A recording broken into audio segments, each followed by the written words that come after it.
by the end of this year, next year, we should get to about billion wallets. The point being is this scaling is going to continue, and I think it's going to keep accelerating. So what does it mean for all of us? Really simply, this is a $3 trillion industry today.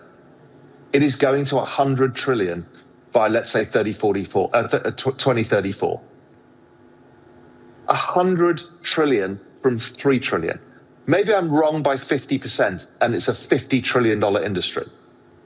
If it's 100 trillion, we're only 3% of the journey. So all of you who say, oh, should I be buying Bitcoin so high, or Solana or Ethereum? 3%.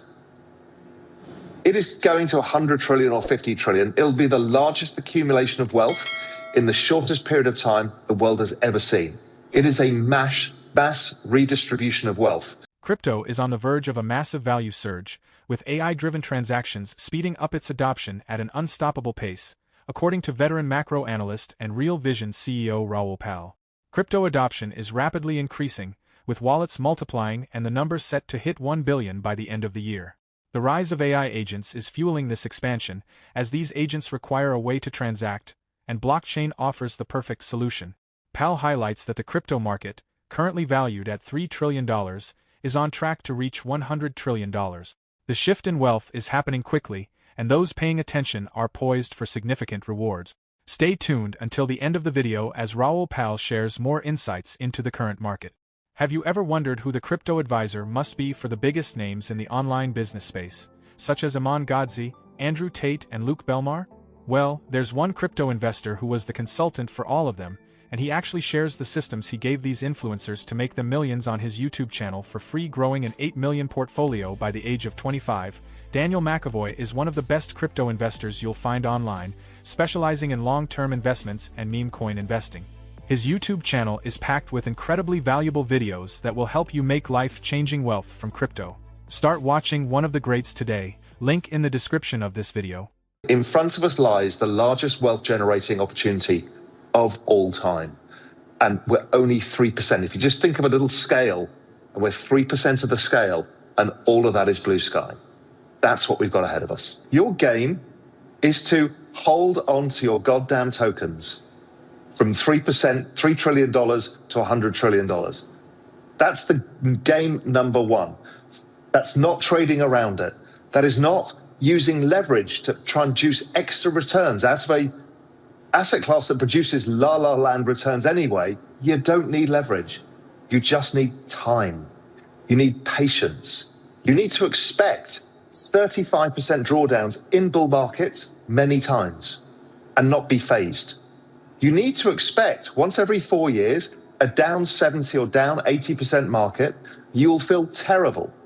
But 3 years later, you'll be at all-time highs and accelerating through them, and your wealth will be compounding.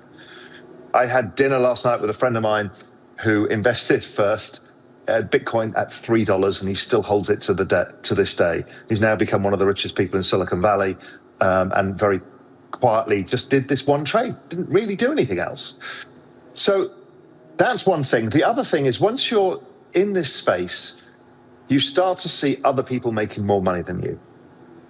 You see them making 100x on a meme coin or 1,000x. They start showing their P&Ls on Twitter, and you start to feel like you're just not getting it right. You know, you're holding in Bitcoin, Ethereum, and Solana has only gone up 250% in the last year, and it's just not good enough. You've got to stop thoughts like that. That FOMO will force you to buy stuff you shouldn't buy. You will go too far out of the risk curve, and you will end up caught as the tide goes out, and you will lose the money. And if you lose your money, you lose the ability to participate in the mega trend. Rule number one, don't lose control of your tokens. And that brings you into, okay, so how do I asset allocate? It's complicated. There's so many cryptos. Well, if you just want to keep it simple, stupid, just buy Bitcoin, go to the beach and don't do anything. It'll outperform any business that you ever create in terms of annual performance. I mean, that's a horrible thought that I've realized. But at 150% performance, even if it comes down to 50% a year, most businesses don't grow at 50% a year. So it becomes very difficult to even justify starting a business, which is a bit weird. But really, how I prefer to see this space is it's a broader adoption than just Bitcoin. Bitcoin is one of the big use cases, but it's not all of the use cases. And so I would just take the three most prominent coins of the moment, which is Bitcoin, which is, let's call it the pristine collateral, the security, the safest asset. I would take Ethereum, which is the broadest, deepest asset. And I would take Solana, which is the new fast entrant that is rapidly gaining massive adoption effects. Hold those with 80 or 90% of your portfolio and do nothing. You just don't need to do anything. Then there is that inner degen inside of you, that part that wants to trade other stuff, that wants to trade in memes. Well, do that with the 10% of your portfolio. I pretty much guarantee, because I've tried this a couple of cycles now, that bag of investments is usually worth about zero at the end of it. You've had a lot of fun, but you've lost all of the money in it. But you'll be more than offset by your major allocation. So it's things like this that are really, really important, is don't use leverage, because leverage means when the price goes against you, you lose your tokens. Don't buy stupid shit. Don't go too far out the risk curve with too much, because if that token doesn't work, you've lost control of your money and your ability to participate in the big trade. Don't FOMO into stuff because you don't understand it either. You don't know, you don't have an edge, don't pretend you do just because your mate told you. You know, the reality is that every time a friend of mine tells me to buy some meme coin, and I'm in a weak moment, maybe I'm tired, maybe I'm hungover, and I buy it, it usually goes down 80% almost immediately. So don't trust your friends either on their tips, because they're not very useful for that. But these are really the important things. The other thing is, how else do you lose your token? A lot of people look for yield. And I don't have a problem per se with yield. I've never been a yield guy. I'm a macro guy. I'm a price guy. But yield, if you're putting your tokens in control of somebody else to generate returns and you don't know where the returns come from, it probably works for a period of time, and then at some point it may well blow up. And then you've broken rule number one. You've lost control of your tokens. So you need to be really careful with leverage. Crypto is a long-term game, and the biggest challenge isn't picking the right coins, it's having the patience to hold on to them. Markets fluctuate, sometimes by as much as 70 to 80%, but history shows that those who stay the course tend to come out ahead.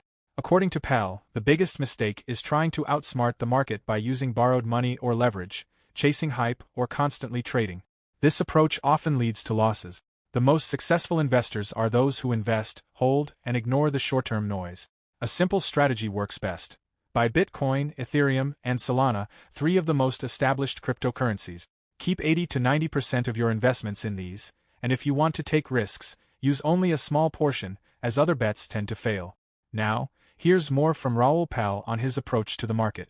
So we're going through this profound period of change where first we're going to get this super acceleration of productivity, of asset prices, something we can really participate in, beyond which it becomes a very dark world I call the economic singularity, which I don't think of as a pessimist. I don't know what this means for us and how we're going to figure it out.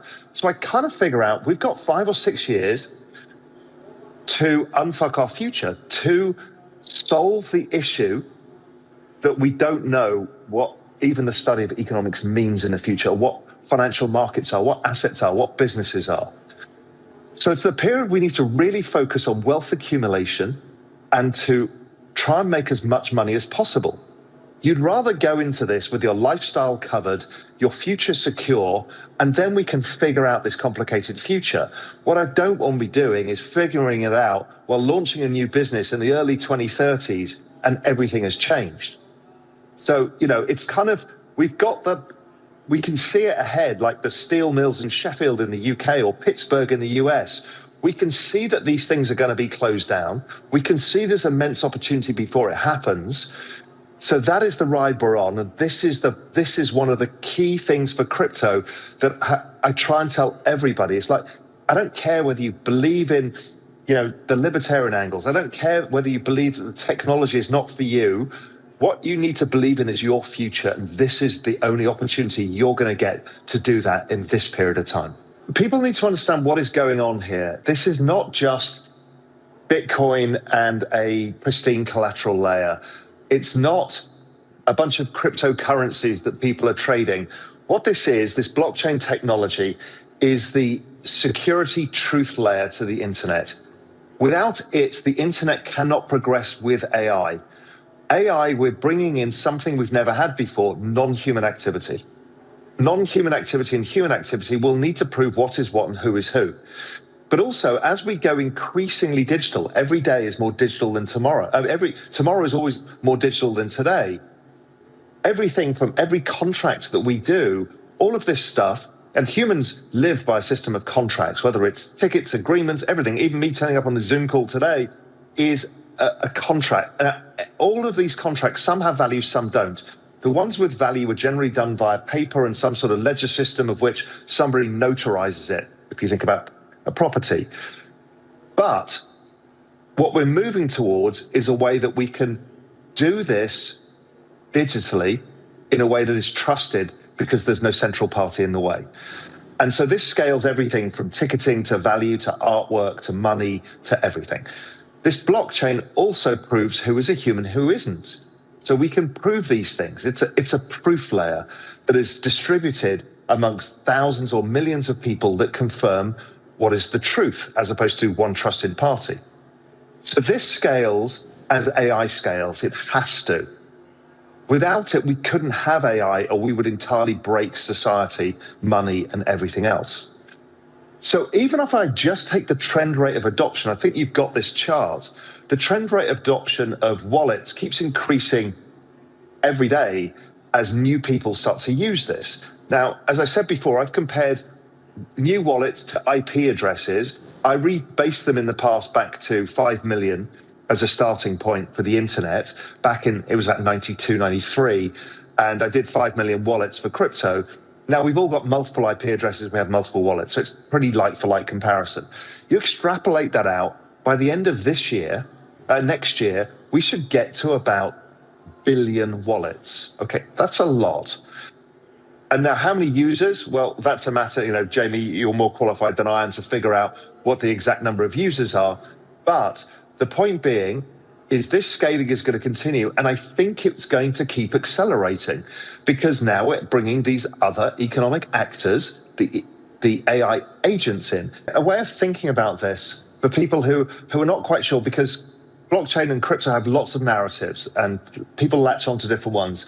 The one that I found resonates with people who are not in it on the money side, but just want to understand the technology. This is the new version of the internet. It's called Web3. Whether that name changes over time or it sticks, it's irrelevant. But the point being, it's just the new version of the internet that we need for the present times. Now, the internet was the greatest technological boom of any of our lifetimes and one of the greatest inventions of all of humanity. It's a way of humanity coordinating humanity in the digital age. It created pretty much the digital age. Now, none of us could participate in that. It was a public service utility good that made a bunch of VCs and a bunch of companies very rich. But us lot, it didn't really do anything for us. Our lives got better in many ways and worse in other ways, and it got more convenient, but we didn't participate in the wealth. Think of all the wealth that got generated in Silicon Valley, where I am today. I mean, there is staggering wealth here. And most of us didn't participate. We became their product. Now here, the magic is, how blockchains work is they have an economic incentive system, which is a token. And that economic incentive system incentivizes you to use a network. And the more you use the network, the more of these tokens you get, and also the more they go up in value. So you've got this economic incentive. So if you think about it in other terms, imagine when Facebook launched in 2012, imagine if they'd given every single user a Facebook share. What would be the value of Facebook and how much wealth would it have created for humanity? This is what this technology does. It is incredibly powerful economic incentive machine to bootstrap the next version of the internet in record time. That next version of the internet gives us almost infinite use cases, whether it's to do with money, the entire global financial architecture, whether it's to do with value, whether it's to do with ownership, whether it's to do with identity, or whether it's to do with AI and economic systems that are yet to emerge. That's what it's here for. That's the infrastructure that is being set up. That is why people are making money out of this as we start hitting adoption curves, as we're testing out these new technologies for mass scaling. It is an extraordinary time to be alive.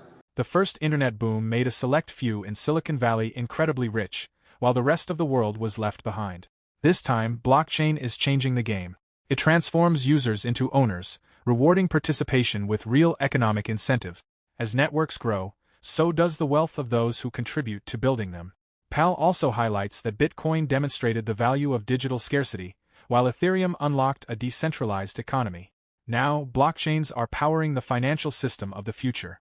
From banking to identity to AI, everything will run on crypto networks, and those who get in early will reap the greatest reward. For more Daily Dose Crypto news, check out these 2 awesome videos on your screen. Click now and we will see you on the next video.